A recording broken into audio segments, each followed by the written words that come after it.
What's going on, everybody? It's me, your boy, your host, Grim the Night, here, back at it with another video. Today's video is going to be a little bit different. I'm actually talking about this Maono PD200X, which I've currently been using for about 3 weeks or so. And just kind of wanted to give my thoughts because I switched to this microphone. It's a dynamic because I was using a condenser before in a PlayStation 5. I switched because for the audio, I would turn down the condenser's mic. Like, I couldn't control the condenser mic because it was a USB condenser, but having it plug and play and even turning down the mic sound on the PlayStation 5 all the way down, it was still peak. It was too loud. So I needed to switch to this microphone. The AT2020 is what I was using before. It's a good microphone, just not for the PlayStation. Just to kind of cover the basics for this microphone, it is an XLR USB combo mic. So you can use it plug and play, and there is room for an XLR, obviously. So if you're somebody that's more advanced with an interface, unlike me, because I am not, I definitely use my microphones plug and play because I am not an audio engineer. However, it does fit those purposes. Obviously, for intermediate, beginner, if you're advanced, you're probably getting a microphone way more expensive than this. It is a programmable mic only with USB. So if you plug it into the Maono Link software that is free for these microphones, you download them, make sure that you update the microphone firmware when you do that. So make sure to check for that. They added custom EQ, which when I tried to figure out how to really EQ this, I had a lot of trouble looking online. Nobody really talks about the custom EQ for some reason. And I get that everybody's voice is different. So I just kind of experimented a lot. I'll tell you how I came with my EQ settings. If you like these EQ settings, I am not a pro by any means. But, you know, the price. I've got this. It comes with the shock mount already attached. It came with an arm and a really long USB cable C to C with the Type A adapter at the end, which is attached. And I did get it from Amazon. So, you know, look on there. It's always on sale. I've never seen it at full price on there, but who knows. What I got to say about the build, though. The microphone itself is all metal body. The shock mount is plastic. I'm going to tap it. You can hear it. Hear that? The arm is one of those cheap, like $15 mics with the springs. Catches all the reverberation. Oh, yeah, and there's windscreen. If you keep me looking to the side, I have my notes right here. That's why. But let me just take off the windscreen here.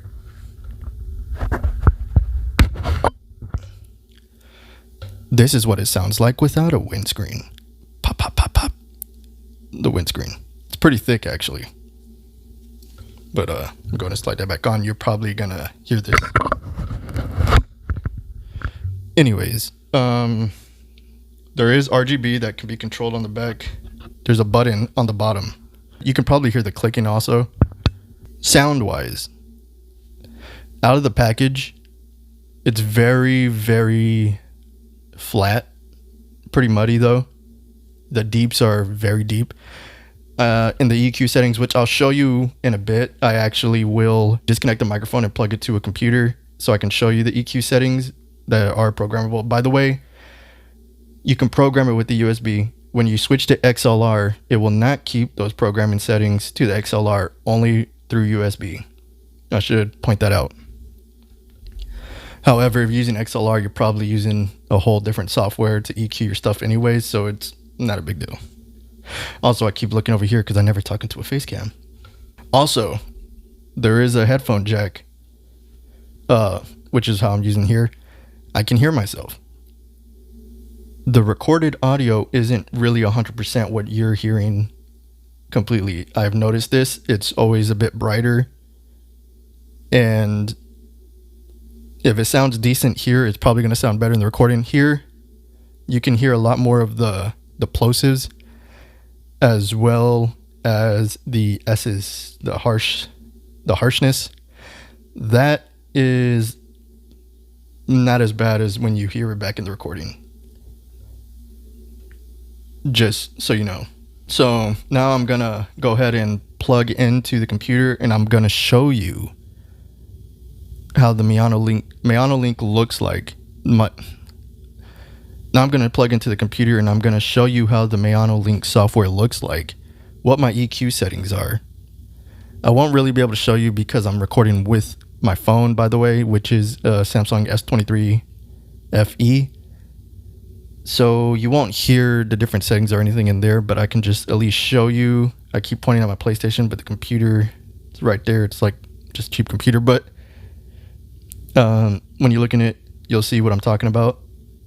So let's switch now. All right, so the sound quality is going to be different here because I'm no longer connected to the mic, to the phone, which is picking up the audio. I'm not the best at making videos, which is why I record all my stuff on a PlayStation anyways. However, let's go ahead and show you this stuff.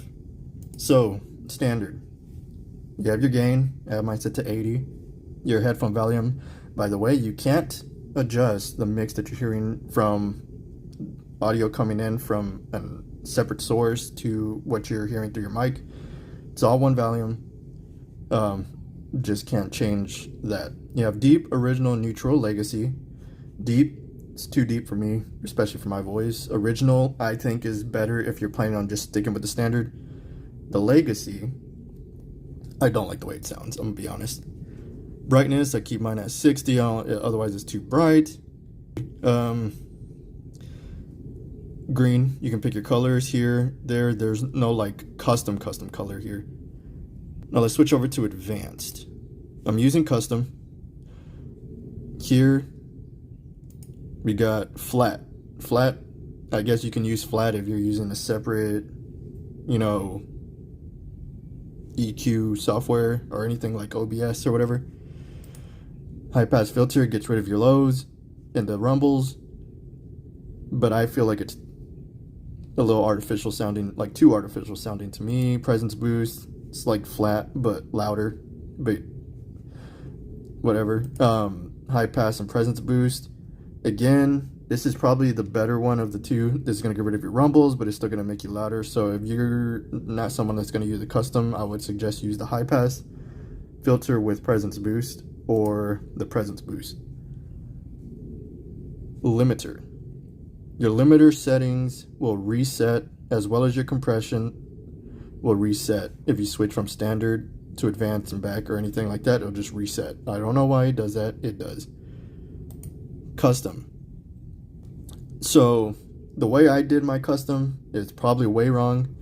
What I did was I talked into a Spectroid like app on my phone.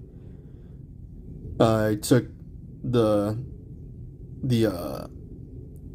signal, like the dB from, I don't know if you'll be able to see this, but shows you the frequencies.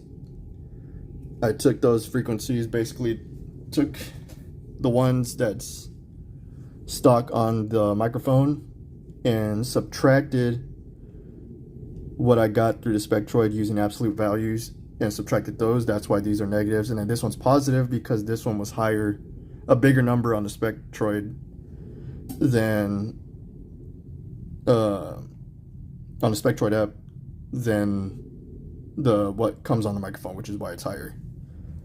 That's how I did it. If you like the sound of my settings, obviously there's background noise, but I'm not using the noise cancellation or anything. There's this. Speaking of noise cancellation here, I don't use it. I tried testing different ones out. It's very slow to activate, so it always cuts off the beginning of your sentences. Don't use it. Compression on the compressor, you don't have the functions like to really control it. It's just straight compression. Honestly, on this microphone, I don't notice it really do anything. So I just kind of set my limiter and then just double it on the compression. And that's how I get that. So, you know, I just wanted to point that out because nobody really talks about the custom EQ specifically. And I had a lot of trouble just trying to figure that out. background changed. But let's go ahead and switch back so we can go ahead and end the video here in a second. All right, so now we're back here. You saw the EQ settings. So if you like the way the mic sounds, you can copy those EQ settings. If you want, you can put them like that, adjust them if you like those EQ settings, and if your voice is similar to mine. And if it's not, you can just still copy those and just adjust them. Our voices are very different, so that's going to determine the EQ. So I know why people don't talk about the EQ settings, which, you know, to each their own. I just felt like it was probably good to kind of show a little bit to give more demonstrations, because they did show some examples in the Maono link video for it when it came out, but all they did was like kind of show like the real airy, boxy sounds, and I didn't like it. But either way, you know, if you want to see more content like this, I can't promise you it because I don't have money to just spend on a bunch of electronics, but you know, I'll try my best. And you know, if you like this video, make sure to like and subscribe. If you want to see more content from me, not necessarily, you know, reviews, but I do a lot of gameplay, go ahead and subscribe. And I'll see you in the next video. Later.